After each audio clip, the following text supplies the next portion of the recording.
Welcome back. And Melissa Tichy is here from the Money Desk. Melissa, we're talking wage gaps, and of course, the top earner in a company is never going to earn the same as, a minimum wage worker, but that sort of gap has to be at a certain ratio. Yes, and I think it's also very useful information when you know what the lowest person and the highest person earns. Not to say either should earn less or more, but just to make certain provisions to, for example, transport for your lowest paid employee, just so that they can take those few thousand rands they have and actually take it towards their lives instead of paying it on transport or rent, for example. But let's get to that story now. There are growing calls for companies to be more transparent about salary gaps between the lowest paid employees and senior management. Just Share has calculated the vertical wage gap for JSE listed companies, including Woolworths, Standard Bank, Shoprite, Nedbank, the JSE and ABSA. Now I'm joined by Tracey Davies, the Executive Director of shareholder activism organisation Just Share. Thank you for joining us tonight, Tracey. So the largest wage gap, according to your research, is at Shoprite, where the CEO earned more than 1,000 times more than a worker earning the company's internal minimum wage of approximately 58,700 Rand annually. What is being done with this information? Hi, Melissa. Well, at the moment, it's really just, I suppose, us putting it out there, probably for the first time. There's been a lot of resistance to wage gap disclosure in South Africa. People seem to be very concerned that the information will be taken out of context or will be misinterpreted. And I do want to just say that these companies that are disclosing this information are not legally required to do so. They're doing so, as a way of demonstrating responsible corporate citizenship. So the fact that they're disclosing this information is really commendable. But of course, once it's out there, people are going to look at it and they're going to interrogate it. And we think that it's really important for this information to be disclosed so that we can have a societal conversation about pay gaps and executive pay that is fully informed by all the numbers. Because really, up until now, all we ever speak about is executive pay, but that's only half the conversation. And we think it's important to focus on whether the people who are at the bottom end of the pay scale in these companies are being paid in a way that allows them to live dignified lives, considering that these are companies with enormous profits and enormous highly paid senior executives. What other findings did you make, Tracey, specifically with this information? So it's interesting because there's no fixed legal requirement for this disclosure. Companies are doing it in all sorts of different ways, so it's quite difficult to compare.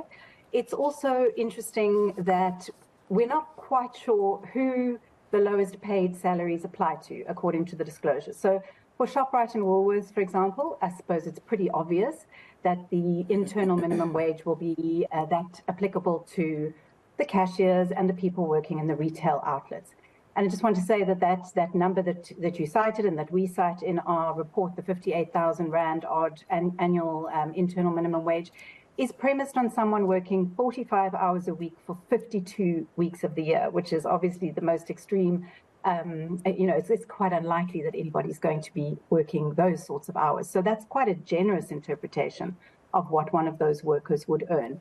But we don't know whether, for example, some of the other companies that have disclosed, the banks, for example, and the JSE, is that your lowest paid skilled worker, for example? Is that including your unskilled workers? Is it including contract workers? That seems to be unlikely.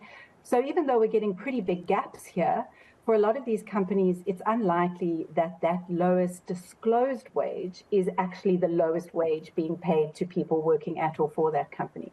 So that's another interesting thing to think about. But I think what we really want there to be a better understanding of in our society is that, we all know that South Africa is the most unequal country in the world, and we all know that inequality is devastating for our society. But what we don't talk about is that this labor market inequality, which is the wage gap, is, according to all the research on any subject by any person on this issue, will tell you that that labor market inequality is a key driver of overall inequality.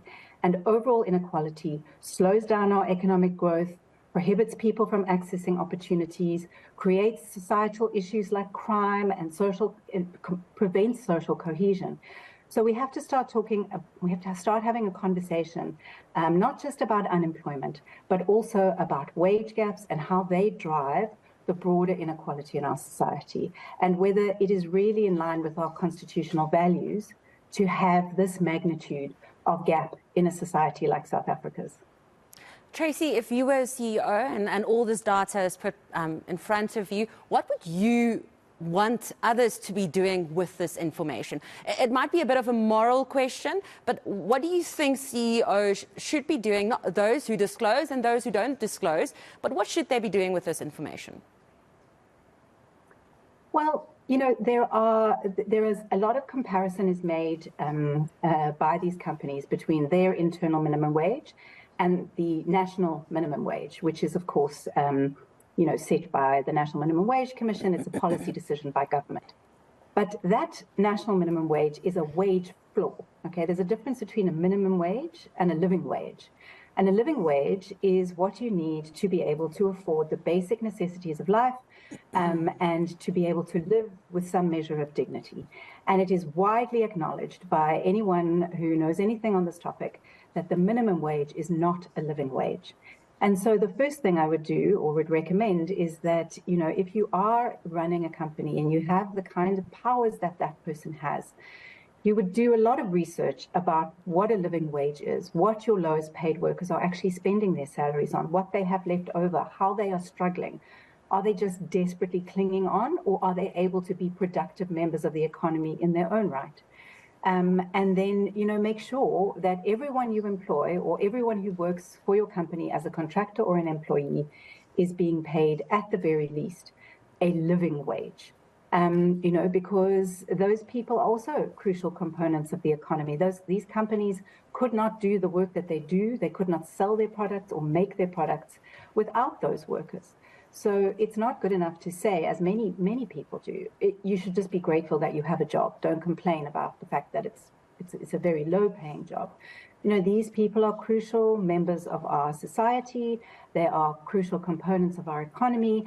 And if we want them to become productive members of society outside of their jobs and to be able to educate their children in a way that contributes to our economy and to our society, then they need to be paid a living wage. If we care about the future of South Africa from an inequality point of view, then this is really an important issue to discuss. At the very least, all we are saying is, let's have an honest conversation about this based on the actual data, not on speculation and stereotypes and old arguments that don't hold water when you really scrutinize them.